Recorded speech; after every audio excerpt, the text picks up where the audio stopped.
you'll be hearing tonight are volunteering their time and talent from their homes to bring a little bit of entertainment into your homes. Many of them first met each other just 15 minutes ago when they first logged into the Zoom meeting. We want to thank them very much for joining us. We would also like to thank our friend, Your Friendly Neighborhood Shakespeare, for hosting us on his pages and for joining us. Check out his website at shakespeareapproves.com and his Patreon at patreon.com/Shakespeare. Find out more about him at the aforementioned website or by visiting his Facebook page, Shakespeare Approves, Your Friendly Neighborhood Shakespeare.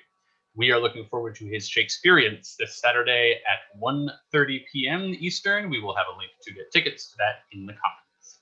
As always, we want to acknowledge and thank all of the medical professionals and essential workers who have been working to keep us all as healthy and safe as possible. We also want to acknowledge those demonstrating and protesting. Quite simply, Black Lives Matter. If you are interested in more information about our totally volunteer organization, check out our website, zenithplayers.com. Feel very free to check out our very attractive donations page. 100% of all those donations go towards production costs, which these days consist of the various subscriptions that allow for these readings to happen. If you would like to read with us in future projects, just send us an email, casting@zenithplayers.com, and we'll get you on board. Join us this Saturday for Hamlet, and next Monday for Dr. Jekyll and Mr. Hyde. For now, relax and enjoy Dan Kostelik as Seward, Andrew Gellos as Harker, Aaron Klarner as Lucy, Gillian Petrie as Mina, Steve Anderson as Van Helsing, Patrick Brockway as the captain of the Demeter, Johanna Erickson as his first mate, Emily Brennan and Erica Vieira as deckhands, Mira Singer as a driver and Hildesheim, Andrea DeRiso as Dracula's driver and an old man, Isabella Pepe as a news vendor, and Miguel Vega as Dracula.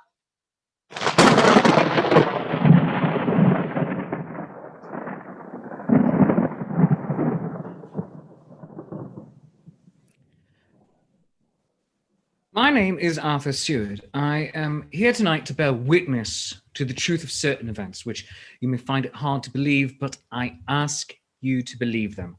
I have here certain documents, telegrams, clippings from the press of the day, memoranda and letters in various hands. All needless matters have been eliminated. So the history, almost at variance with the possibilities of contemporary belief, may stand forth as a simple fact. I present you first with excerpts from the private journal of Jonathan Harker. I, Jonathan Harker, a lawyer's clerk, articles to Peter Hawkins, Esquire of Exeter, England, am writing this journal in the hope that if misfortune overtakes me, it may one day come to the eyes of those who love me. I set out from London on the last day of April to visit one of our clients in Eastern Europe. On May the 3rd, I arrived in Budapest and came after nightfall to Klausenburg on the borders of Transylvania. At Bistritz, there was a letter of welcome for me from our client, informing me that his carriage would await me at the Borgo Pass. It was signed, Dracula.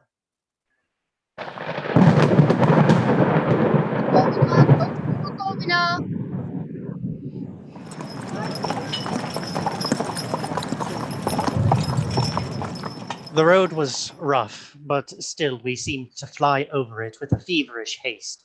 When it grew dark, there seemed to be some excitement among the passengers. They kept speaking to the driver and looking at me and urging him on with greater speed.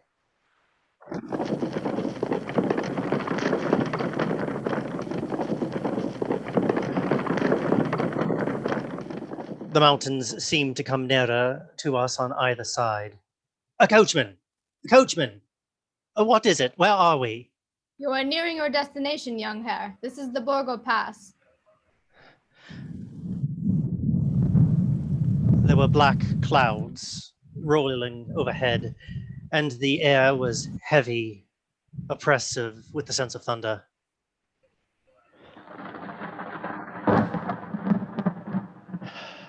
Now we were through the pass. The young Herr is not expected after all.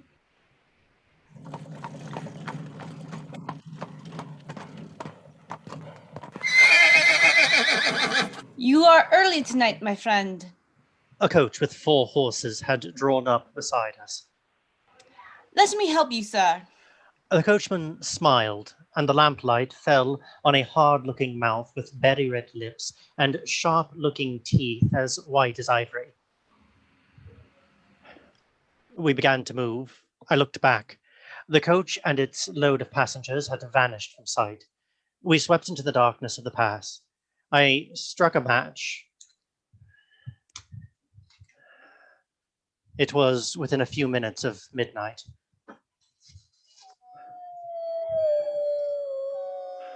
Then a dog began to howl somewhere far down the road.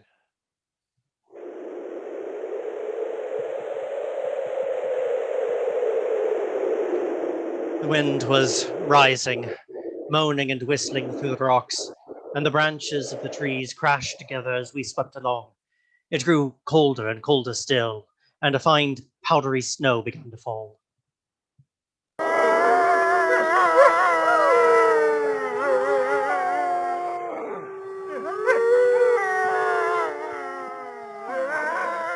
The baying of wolves sounded nearer and nearer, as though they were closing round on us from every side.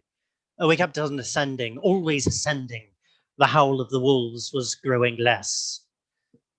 Presently, it ceased altogether, and just then the moon broke through the black clouds, and by its light, I saw around us a ring of wolves running alongside the carriage in silence, with white teeth and lolling red tongues, with long, sinewy limbs and shaggy hair.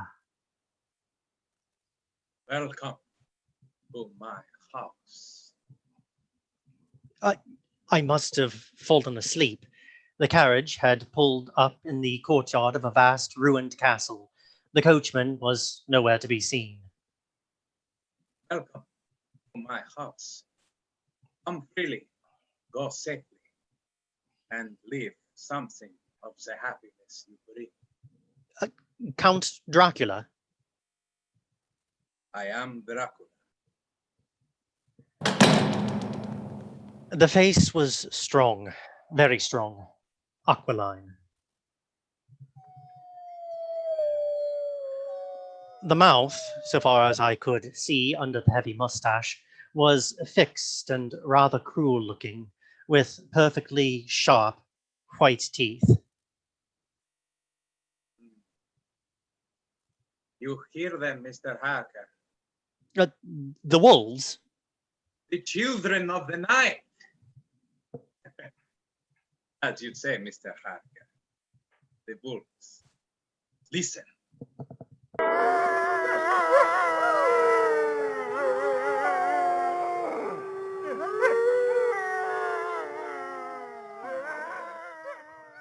Come now. There are many things you must tell me tomorrow. Of England and of the estate you have purchased there for me. Yes.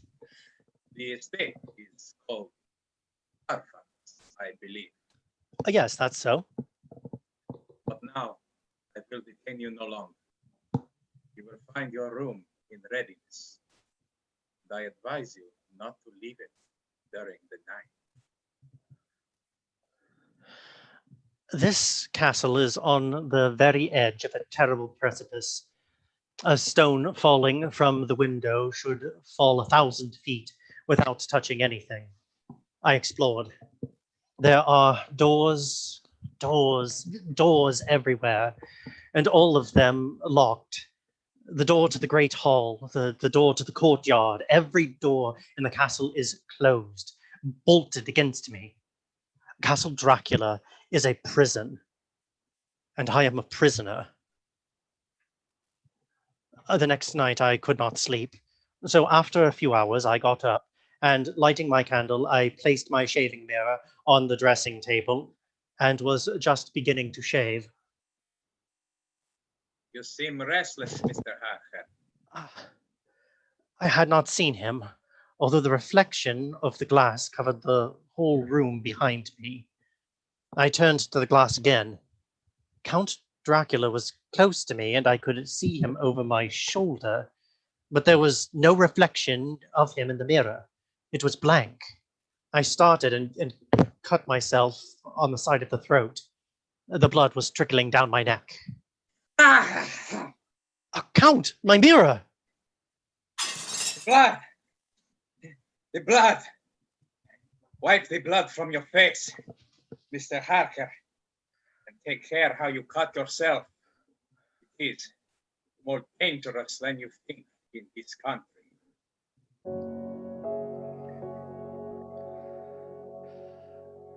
When I awoke, I found most of my things were gone. My passport, my notes, my letter of credit. I could find no trace of them anywhere, and my door was locked from the outside.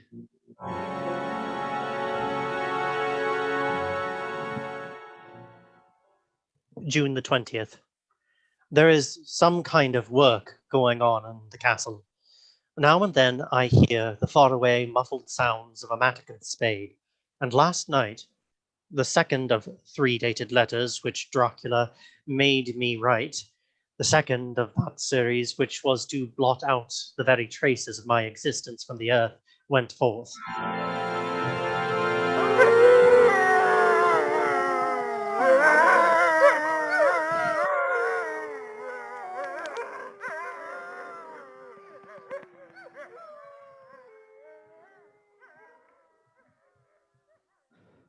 Count Dracula! Yes, my young friend. Well, what of me? When am I free? When can I leave this place? Free? Mr. Harker, you are always free.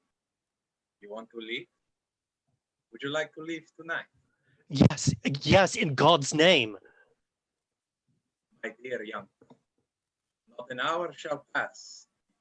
Not an hour you shall wait in my house against your will. Come, follow me.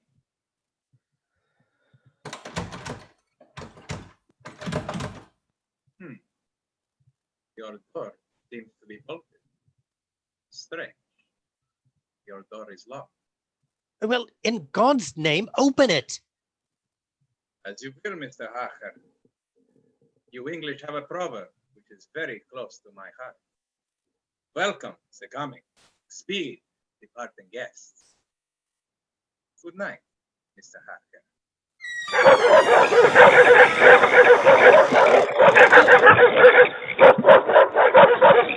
Shut the door! Shut the door! I tell you!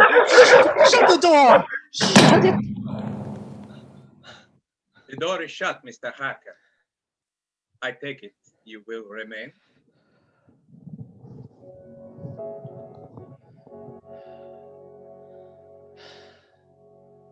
Morning, June the 30th. These may be the last words I ever write in this diary. Oh, God preserve my sanity. I have never seen Count Dracula by day. At sunrise, at the first cock crow, he is gone. I don't understand these things. I only know that the wolves are baying and that he is a man with hair on the palms of his hands, with sharp teeth and no blood in his face. He casts no shadow. He cannot be seen in a glass, and he moves like a bat across the sheer face of the castle walls. He eats no food and is mortally afraid of the crucifix.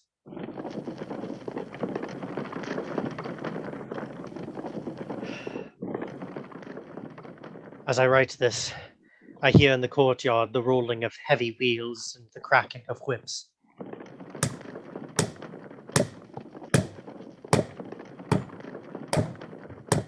And there is, in the passageway below, a pound of heavy boxes being set down, boxes shaped like coffins. And I know what they hold. The boxes are filled with the holy earth from the chapel beneath the castle. It is the last box being nailed down.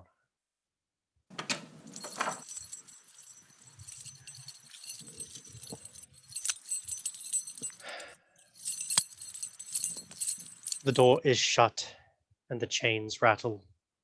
In the courtyard and down the rocky way, the roll of heavy wheels and cracks of whips. Help! Help! Help! The wagons have gone. I'm alone in the castle.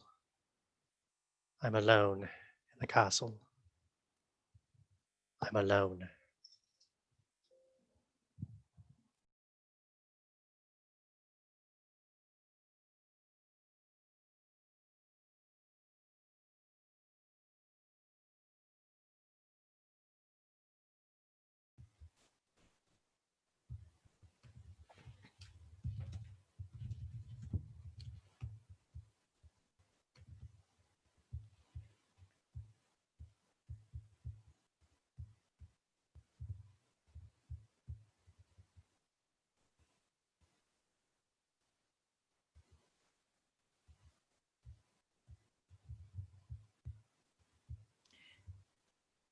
Mr. Harker's journal terminates at this point. I now present evidence in a clipping dated August of that year from Yorkshire Telegraph, from our correspondent in Whitby. One of the greatest and sudden of storms on record was experienced here today. The weather's been somewhat sultry, but Saturday evening was fine. The band was playing, the piers were crowded with holiday makers. The wind fell away entirely during the evening, and there was a dead calm. There were but few lights at sea. The only sail noticeable was a foreign schooner under full canvas that was seemingly going westward. A little after midnight came a strong sound from over the sea, and high overhead the air began to carry a strange, faint, hollow booming. Then, without warning, the tempest broke, and there, with all sails set, was the foreign schooner rushing with terrific speed toward the shore.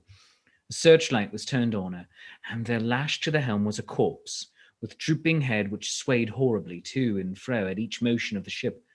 A moment later she crashed, and then a strange thing was seen. At the very instant she touched, a huge dog sprang up on deck from below, and running forward, jumped from the bow onto the sand, and making straight up the east cliff toward the graveyard, vanished into the night. The Coast Guard going abroad at dawn found the dead man fastened to a spoke of the wheel. Tightly clutched in one hand was a crucifix. The man must have been dead for quite 2 days. In the pocket of the dead man's coat was found a bottle, carefully corked, containing a roll of paper. This proved to be an addendum to the ship's log. There was found on board only a small amount of cargo, and that of a most unusual nature. Apparently, the ship carried nothing but earth, common earth, packed away in wooden boxes, shaped much like coffins.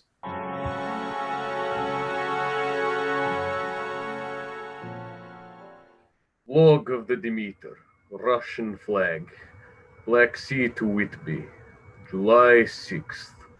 Finished taking in cargo, a strange cargo, boxes of earth. At noon, set sail, east wind, fresh. Crew 4 hands, 2 mates, cook and myself, captain. July 11th, enter Bosporus. At dark, passed through Dardanelles. Mate reported in morning that one of crew, Viodin, was missing. Took aboard watch 8 bells last night. He was relieved by Talcian, who never came to his bunk. There is something aboard this ship. No, don't laugh. Captain in the rain last night. Oh? A tall, thin man go up the companionway and along the deck forward, and disappeared. When I go to the bow, no one, and the hatchways were all closed. July 22nd. Rough weather last 3 days. All hands busy with sails. No time be frightened. Past Gibraltar and out through the straits. All well. July 24th. Last night, another hand was lost.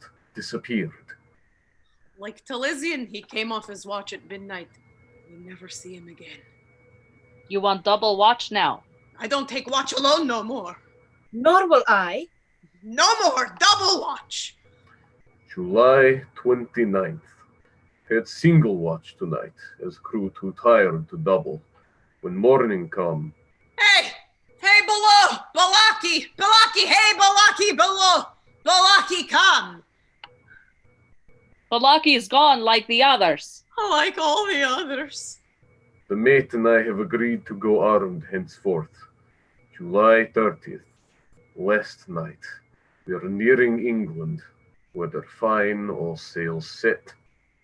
Captain, Captain, the men on watch are missing. More missing. Now, only self and mate and one hand left to work ship. August 3rd. 2 days of fog and not a sail sighted. At midnight, I went to relieve the man at wheel, and when I got to it, I found no one there. It's here. I know it now. I saw it like a man, tall and thin and ghastly pale. It was in the bows looking out. I gave it the knife, but the knife went right through it, empty as the air. What is it? What are you talking about? It's here, and I'll find it. It's in the hold, in one of those boxes of earth. I'll unscrew them one by one and see. He is mad. Stark, raving mad. It's no use my trying to stop him. He can't hurt those big boxes. They are invoiced as common earth. Ah! He's here! Down in the hold. I know the secret now. The sea will save me from him. That's all that's left. That's all that's left. August 4th. I am all alone on my ship. Still the fog. I dared not go below. I dared not leave the helm. So here all night I stayed. And in the dimness of the night, I saw it. I saw him. God forgive me, but the mate was right to jump overboard. It was better to die like a sailor in the blue water. But I am captain, and I must not leave my ship. I shall tie my hands to the wheel when my strength begins to fail. And along with them, I shall tie that which it dare not touch, my crucifix. I am growing weaker, and the night is coming on.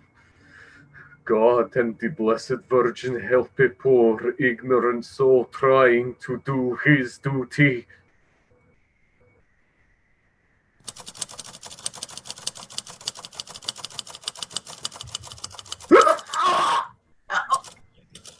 Telegram. Seward, her fleet to Van Helsing, Amsterdam. Lucy Westenra is in alarming condition. Cannot diagnose. Come at once. Seward. Telegram. Van Helsing, Amsterdam to Seward Purfleet. I am on my way to you. Please arrange for me to examine your patient immediately my arrival. Van Helsing. Ladies and gentlemen, I shall now explain that 6 months before the events recorded here, I had become engaged to a young lady, Lucy Westenra. We were to be married in the spring. My old teacher, Professor Van Helsing, arrived at the 4 the next afternoon. He took him at once to Lucy's house. She lay in her bed, asleep. She was ghastly, chalkily pale. The red hair seemed to have gone even from her lips and thumbs, and the bones of her face stood out. Young miss is bad, very bad. She must have blood or she will die, and she is not anemic. The qualitative analysis of her blood is quite normal condition. It is strange. I do not like to think how strange. Look, my God, her throat, look! The black velvet band that she had always wore had dragged up a little and showed a red mark on her throat. Just over the external jugular vein were 2 punctures, not large, not wholesome looking. The edges were white and worn looking. Well, what is it, Professor? What's wrong with her? Speak frankly, you can tell me the worst. I wish I could, Seward. I wish I could, but I do not dare. Well, won't you tell me anything? I will tell you this. Your young lady is in a danger greater than death. You must believe me. If you leave her for one moment and harm befalls, you will not sleep easier after.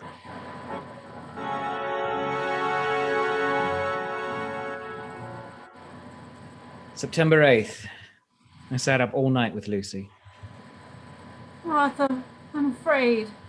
My dear, you can sleep tonight. I'm here watching you. Nothing can happen. And I promise, at any sign of bad dreams, if I see anything, I'll wake you at once. You will? You will, really? Then I'll sleep. I sat all night by her bedside. She did not wake once during the night, although the bowels or a bat or something flapped almost angrily against the window pane. September 11th. Still quoting from my private journals. At this time that I received a message from Purfleet. It reads, 10:20 p.m., St. John's Hospital. Serious complications, case 891. Your immediate presence in London imperative. I had no choice. Sometime later, a paper was found among Lucy Westenra's belongings. I write this and leave it to be seen, so that no one by any chance may get into trouble through me. I went to bed as usual, taking care that the window was closed, as Dr. Van Helsing had directed. About 2 in the morning, I awakened. I went to the door, called out, "Arthur? Arthur?" There was no answer. Something's broken the window. I'm in the room alone. I dare not go out. The house seems to be empty. The air is full of specks, floating, circling in the draught from the window. And the light burns blue, dim. What am I to do? There's something very sweet and very bitter all around me. And I'm sinking into deep water. And singing in my ears. You shall be flesh of my flesh, blood of my blood.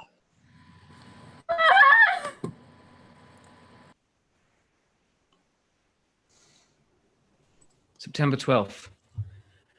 Late. Only resolution and habit can let me make an entry tonight. We found her sprawled on the floor, and there was a draft in the room from the broken window. The throat was bare, showing the 2 wounds, looking horribly white and mangled. Late, my friend. We have failed. God's will be done.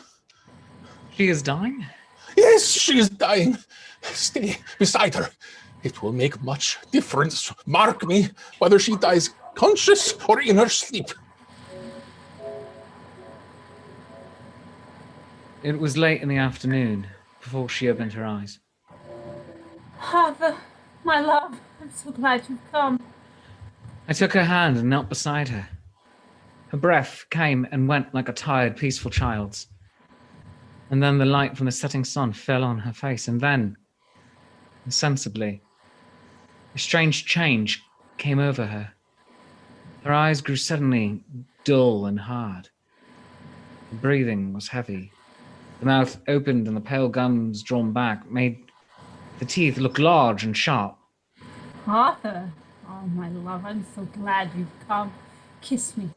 Bend down and kiss me. Run! Run for your life! Run for your living soul and hers! Lucy! She's dead! Poor girl. There's peace for her at last. The end. Not so. It is only the beginning.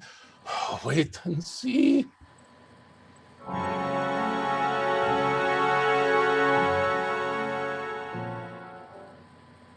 Extra special, Kensington Horror, extra special. Westminster Gazette, September 25th, a Hampstead mystery. The Kensington Horror, the stabbing woman, and the woman in black are vividly recalled to mind by a series of events that may have taken place recently in the neighborhood of Hampstead. Several cases have occurred of young children straying from home or failing to return from playing on the heath. In all these cases, the children have given as their excuse that they have been with a beautiful lady who offered them chocolates. In each case, the child was found to be slightly torn or wounded in the throat. The wound seemed such as might be made by a rat or a small dog. Extra special, extra special, the Hampstead Horror. Read about the beautiful lady. Read about the beautiful lady. Extra special. The Hampstead Horror. Another child injured by the beautiful lady. We have just received intelligence that another child was only discovered late in the morning. It was the same tiny wound in the throat. Well, Seward, what do you think of that? You mean to tell me, my friend, that you still have no suspicion as to what poor Lucy died of? Nervous prostration, falling on great loss, a waste of blood. And how was the blood lost or wasted? You are a clever man, my friend, and a good doctor. But you do not believe that there are things you cannot understand. You are wrong, Seward. Are you aware of all the mysteries of life and death? Can you tell me why in the pampas there are bats that come at night and open the veins of cattle and horses and suck dry those veins? How on some islands of the western seas there are bats which hang on trees all day, and then when the sailors sleep on deck because it is hot, sweep down on them. And in the morning are found dead men as white as Miss Lucy was. I understand none of these things. Tonight, Seward, if you dare to come with me, perhaps then you will understand. September 29th, before dawn. Now it is done, and I would sooner die 1,000 deaths than to live again what I did this night. We will spend the night, you and I, here in this churchyard where Miss Lucy is buried. We enter the tomb. And then? We open the coffin. You shall yet be convinced. Take care, Van Helsing. Miss Lucy is dead, is it not so? Then there can be no wrong to her. But if she's not dead... With some difficulty, we found the Western Rotune.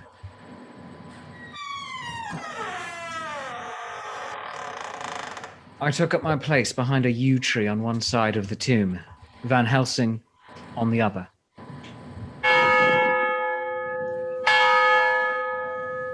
I was chilled and frightened.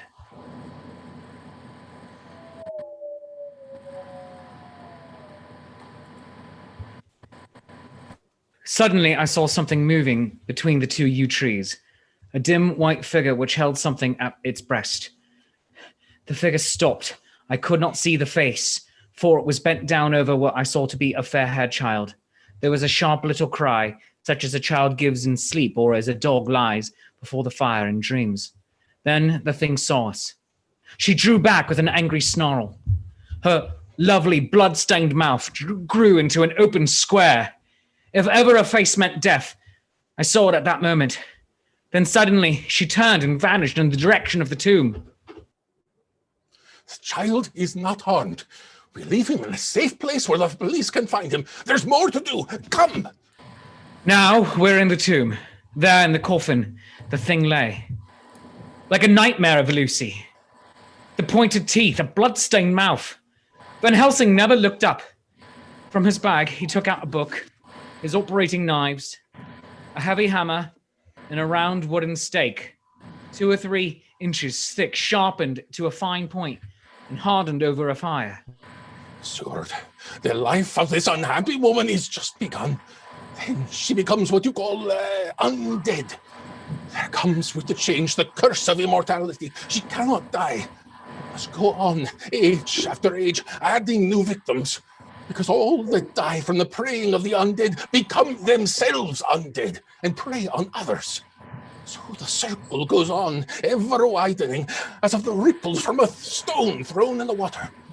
But if this lady, this undead, be made to rest as true dead, then the soul of the poor lady whom we love shall again be free. Tell me, what am I to do? Take this stake in your left hand, the hammer in your right. Yes. Place the point over her heart. Yes. Then I begin the prayer of the dead. In God's name, strike! Are you ready? Now, Domini, Deus e Priste, vide vivi, cum amus tus des culum tate patri.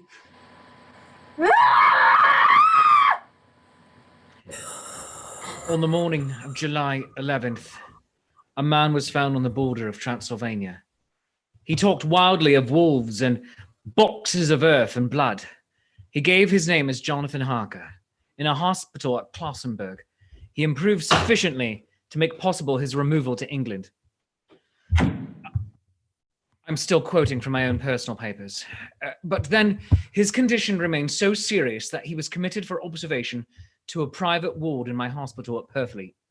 Here, he did so well that in 3 weeks he was completely recovered. It was during this time that his wife, Mina Harker, brought to the attention of Dr. Van Helsing and myself the journal that her husband had kept while the prisoner in castle of a certain Count Dracula in Transylvania. I have before me the record of a meeting that took place in my study in Purfleet, transcribed by Mina Harker. October 1st, meeting again, 10 after 8. Jonathan next to me, Dr. Stewart afterwards, and Dr. Van Helsing at the head of the table. My friends, there are such things as vampires. Had I known at first what I know now, one so precious a life would have been spared for the many of us who love her. The vampire which is amongst us is himself so strong, he can direct all the elements, the storm, the fog, the thunder. He can command all the meaner things, the moth and bat, the owl, the fox, the wolf. How then are we to begin our stride to destroy him? How shall we find his place? And having found it, how can we destroy it? My friends, it is a terrible task we undertake. To fail here is not mere life or death. If we fail, we become as him, foul things of the night, as him. What do you say? I answer for myself. Come here. I'm with you. The professor laid a small golden crucifix on the table. We took hands and our solemn pact was made. My friends, we too are not without strength.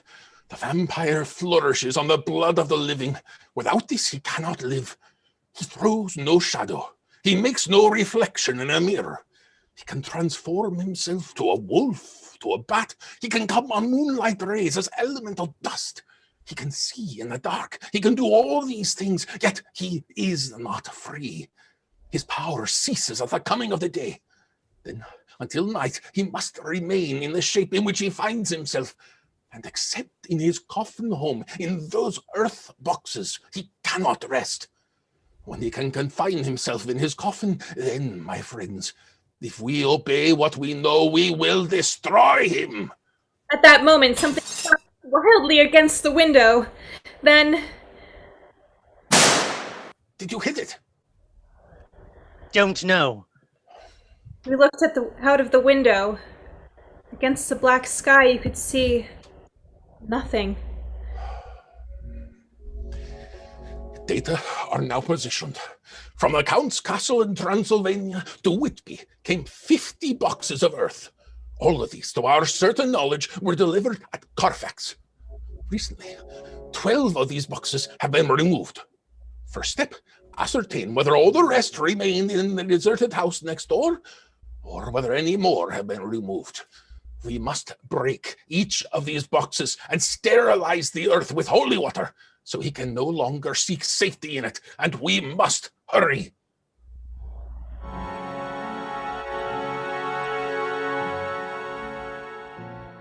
The events of the next few days are described in Jonathan Harker's journal. October the 2nd, 5 a.m.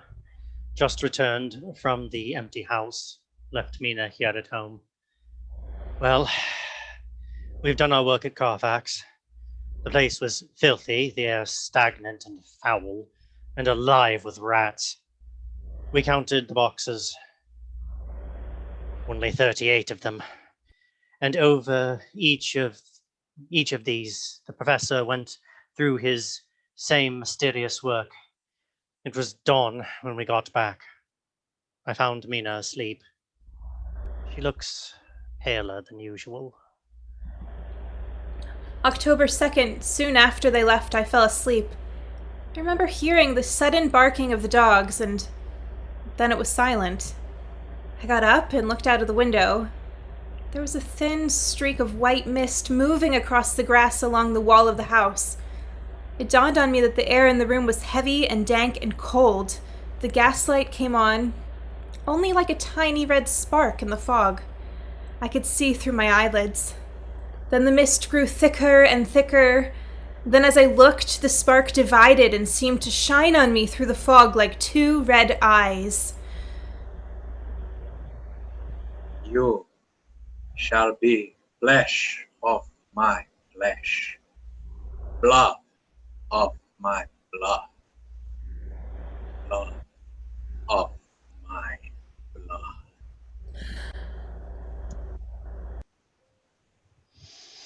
October the 2nd, 8 p.m. We are on the track. 12 boxes were delivered to an empty house at 337 Piccadilly. Dear friends, until the sun sets tonight, Dracula must retain whatever form he now has. We have this day to hunt out all his lairs and sterilize them. Then he will have no place he can move and hide, but we have only until sunset. The house in Piccadilly was empty.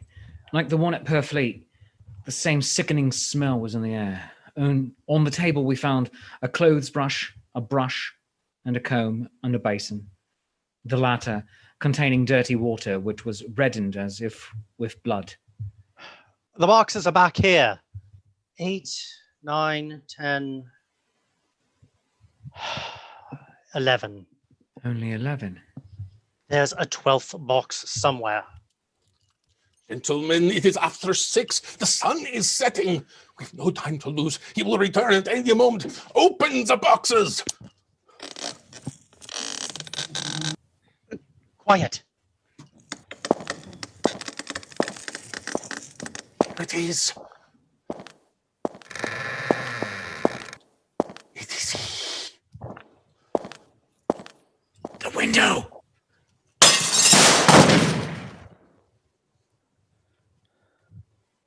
You waste your bullets, gentlemen. You think you baffle me? You with your pale faces all in a row like sheep in a butcher's.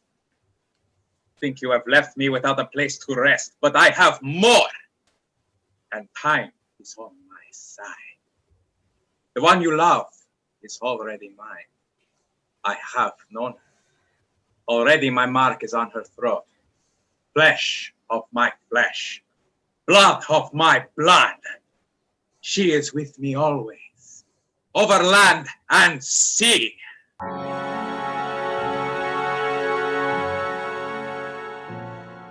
October 4th morning, another meeting in the study at Purefleet.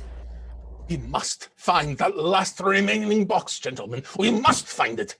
As long as that earth exists and pure, as long as there remains one place of refuge for Dracula, there is no safety, no peace for any soul in England.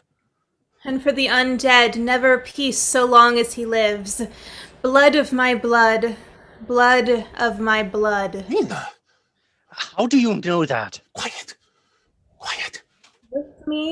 With me always, over land and sea. Nina, darling, how did you know that Dracula said those...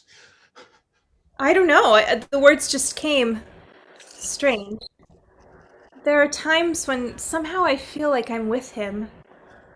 At sunset. Yes, just at sunset. And again at sunrise. Dr. Van Helsing, if I could, if at that time you... Have you the courage? The courage for what? What do you mean? Dr. Van Helsing here will question me. I will question her, yes, in a state of hypnosis.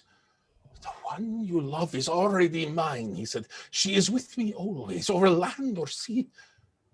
Oh, Count Dracula. Perhaps she will betray you if she is really with you, this one we love. Who knows? If she is really with you over land and sea. Blood of my blood.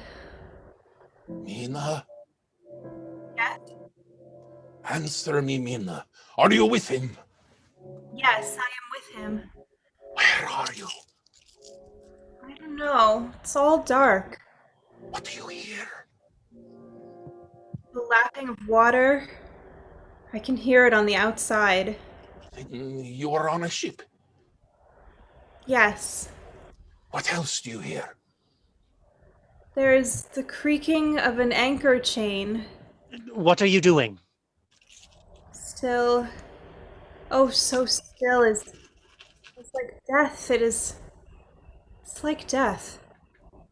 Here is a report from the Maxim Peabody. Shipbrokers, dated October 5th.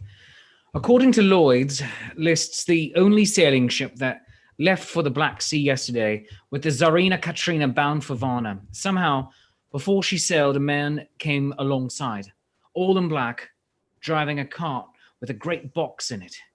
This he lifted down and single-handed and carried below. No one remembers having seen him after that, as a heavy mist came up over Doolittle Deck until sailing time. The rest of London Harbour remained completely clear. Our plans are made. The average sailing time from London to the Black Sea is 3 weeks. We can travel over land to the same place in 3 days. We shall be there waiting for him when he arrives. Cry your pardon, my script decided to stop working.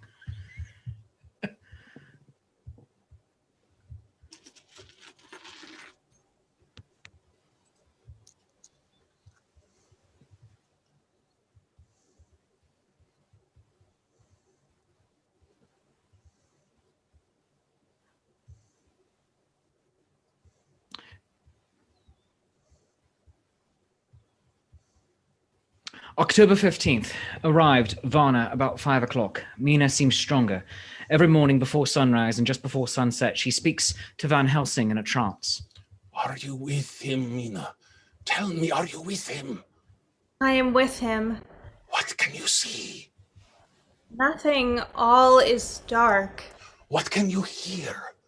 I can hear the waves lapping against the ship and the water rushing by. The wind is high. I can hear it in the shrouds, and the boat throws back the foam. So the Tsarina Katrina is still at sea, hastily to Varna. The Count cannot cross running water, so he cannot leave the ship without being observed. What do you hear, Mina? Lapping waves. Lapping waves and rushing water. Darkness and wind. A whole week of waiting.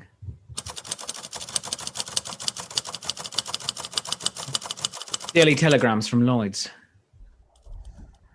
Lapping waves, rushing water, creeping mass, darkness and wind. October 24th, telegram, Lloyd's, London to Harker. Tsarina Katrina reported this morning from Dardanelles. Lloyd's, London to Harker, October 28th. Tsarina Katrina in heavy fog reported entering Galets Harbour at 1 o'clock today. Galets is 38 hours from here. And the first train for Galets leaves at 6:30 tomorrow morning. My friends, we have lost.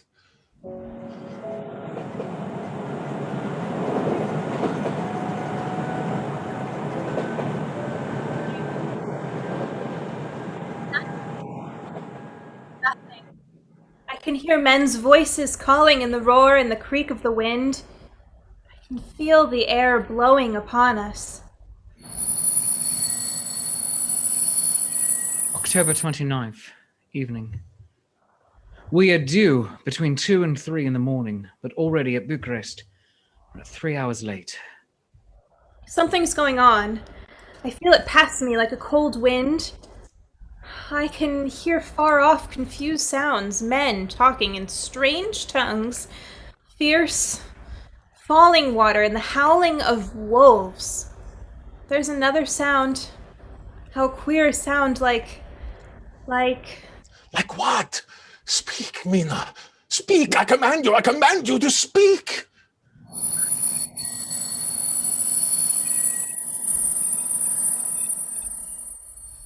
Arrived in Gallet. Saw the captain of the Tsarina Katrina, Donaldson by name. Come on, come aboard. We're over an hour before sunup. We received a box for a party by the name of Dracula. Had his papers all right. Emmanuel Hildesheim, his name was.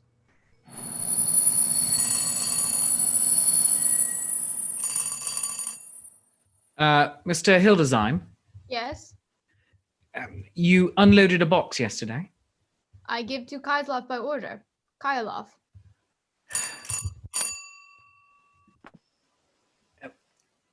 Mr.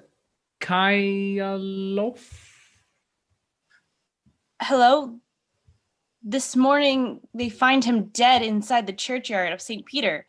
They find him dead with his throat torn open. October 30th, evening. There are two ways in which Dracula can get back to his own place, by land or by water.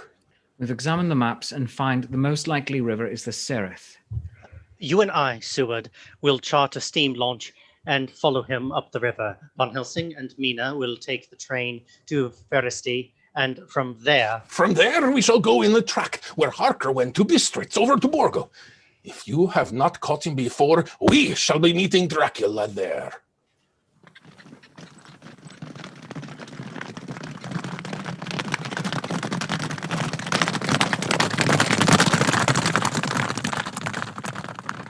October 31st, we arrived at Ferristy at noon.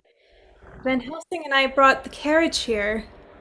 We start in an hour. Our enemy is still on the river. October the 31st. We can earn good speed up the river at night. There's plenty of water, and the banks are wide apart. November 1st, evening. No news all day. We hear that a big boat went up the river before us, going at more than the usual speed. November 4th, all day driving. The country gets wilder as we go. By morning, we should reach the Borgo Pass.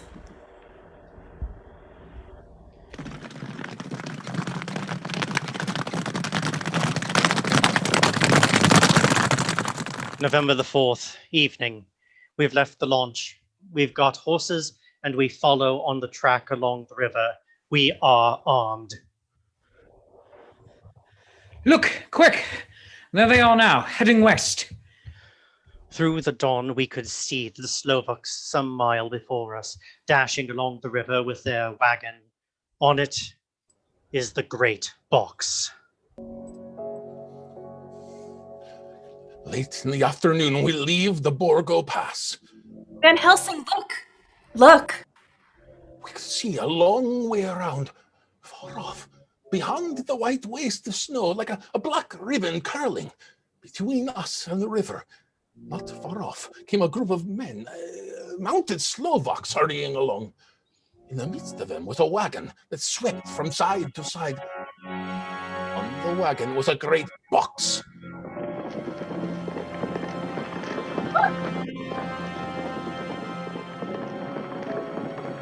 You see two horses following fast, coming up from the south. Seward and Harker. The Slovaks with their heavy wagon are losing their ground. Now the horses are not more than a mile behind. Now the wagon is quite close. We can see the great box swaying bravely. Now they're almost upon us.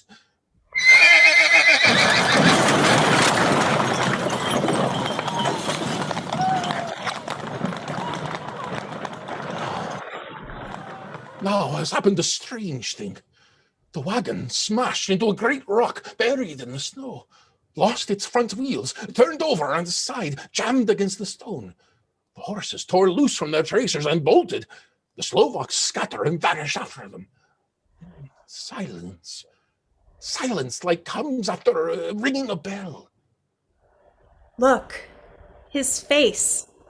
It is Dracula, sprawled out stiff and twisted in the smear of his own holy earth. The box, in falling, has emptied the dirt onto the snow. His face is old-looking, the skin's like paper. Dr. Seward, there is no time. Look at the sun. Sunset. In 1 minute it is sunset, and he is forever lost to us. Have you the stake of wood and the hammer? Yes. Now, Seward, pray for us. Kneel down and pray. Harker, the stake of wood over his heart. Be not afraid, Harker. Do not look into his eyes. The hammer. Now, Harker, strike! Strike! Flesh. Flesh of my flesh. Guilt of my guilt. Death of my death. Speak and be manifest in the instant of your master's peril. Elements of the darkness, rain, evil wind, mist, and cold, and tempests. Strike! The others couldn't, but somehow I can hear him speaking behind his eyes. Claw, wing, tooth, scale, tissue of flesh, death of my death, dead and undead. The hand of the living is over your master. Console me, my children. This instant is no longer than the space between two heartbeats, but the night is not here. I am. Come to your master, my children. Beguile him now in the instant of his peril. Beguile him with the sound of your names. Claw, wing, tooth, scale, tissue of flesh. Claw, wing, tooth, scale, tissue of flesh. Strike, Harker, strike! There is one very dear to me that has not answered. My love. Mina. There is less than a minute between me and the night. You must speak for me. You must speak with my heart. Give them to me. Jonathan, give them to me. The stick of wood and the hammer. Harker! I shall never forget that moment. The look on poor Mina's face as she stood there, the angry scar standing out on her throat, her eyes like living coals in the last red of the sunset. She had torn the stake and hammer out of my hands with the strength of an animal. Mina, do you know what you have done, woman? Do you know what you have done to us? You have released him. The evil is free. Look, the sun. As we looked down at Dracula, the eyes saw the sinking sun, and the hate in them turned to triumph. Flesh of my flesh, come to me, my love. Come into the night and the darkness. You have served me well, my love, my bride, my...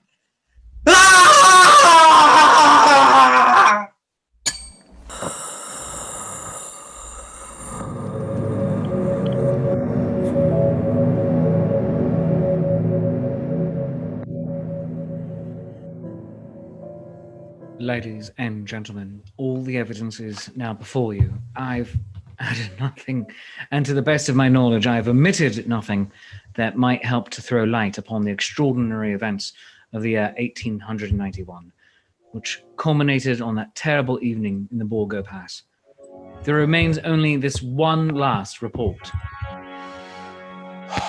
When Mina Harker seized the hammer from her husband, I believe she was under some form of hypnosis. She herself remembers nothing. But whatever influence was at work on her, she must at the last moment have rejected it. For at the exact instant the sun disappeared, it was Mina Harker who drove the stake through the heart of the thing that called itself Dracula. At the same instant, even as we looked, the wound on the side of her throat was no more. As for Dracula, before the screams of the creature had died from our ears, the whole body crumbled into dust and passed from our sight. In a final moment of solution, there was in the face a look of peace, such as I could never have imagined might have rested there.